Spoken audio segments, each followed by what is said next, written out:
കളിക്കാൻ വരുന്നില്ലേ? വരുന്നില്ലടാ. അയാൾ എന്നോട് പറഞ്ഞു നിന്റെ കളിയൊന്നും കൊള്ളൂല, ബൂട്ടൊന്നുമില്ല, അങ്ങനെയൊക്കെ പറഞ്ഞതാ. അതുകൊണ്ട് ഞാനൊന്നും വരുന്നില്ല. നന്നായിട്ട് കളിക്കില്ലെന്ന്. എടാ നീയല്ലേ അവിടെ ഏറ്റവും നന്നായിട്ട് കളിക്കുന്നത്, പിന്നെന്താ അയാൾ ഇങ്ങനെ പറഞ്ഞേ? നിനക്കിടാൻ ബൂട്ടില്ലെന്നാ. എന്നാളാ എൻ്റെ ബൂട്ട് ഇത് നീ എടുത്തോ, എനിക്ക് നീ തരണ്ട, നീ സ്വന്തമായിട്ട് എടുത്തോ, നീ കാശ് പോലും തരണ്ട, നീ ജയിക്കണം, അതാണ് എൻ്റെ ആഗ്രഹം. എടാ നിന്റെ കർമ്മ, നിന്റെ സ്വപ്നം, നിന്റെ വിജയം അതെല്ലാം നിന്റെ കൈകളിലാണ്, അല്ലാതെ അയാളുടെ കയ്യിലല്ല കേട്ടാ.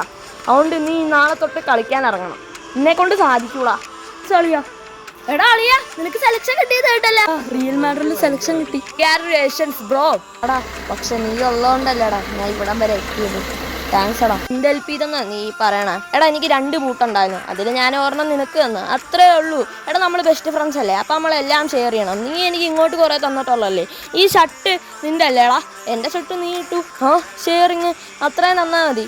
പിന്നെ ഉണ്ടല്ലോ, ഈ കഴിവ് നിനക്ക് ദൈവം തന്നാ, അല്ലാതെ ഞാൻ ഹെൽപ്പ് ചെയ്തിട്ട് കിട്ടിയതല്ല. പിന്നെ ഷർട്ട് ഞാൻ നാളെ തരാട്ടോടാ, ആ ഷർട്ട് പിന്നെ തന്നാൽ മതി. ബൈ.